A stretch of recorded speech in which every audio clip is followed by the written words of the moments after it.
A red heart next to someone's name can have different meanings depending on the context in which it's displayed. In many digital platforms, such as social media apps, messaging services, or online communities, the red heart is a symbol of affection, love, or strong appreciation. If you see a red heart next to someone's name, it often signifies that there is a close or meaningful connection between you and that person, like a favorite, a friend, or a loved one. So it could also have, it could also indicate that you have a special relationship or that the person is someone that you regularly interact with.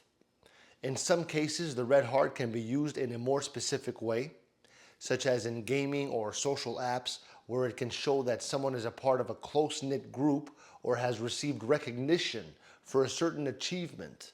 So on platforms like Instagram or Facebook, for example, a red heart might appear next to a name to show that the user has liked or interacted with content that the person has posted. In certain apps or digital environments, the red heart may be part of an ongoing trend or feature, like marking someone as a VIP user, or indicating priority in communications. Regardless of the exact usage, it generally signifies warmth, connection, or importance.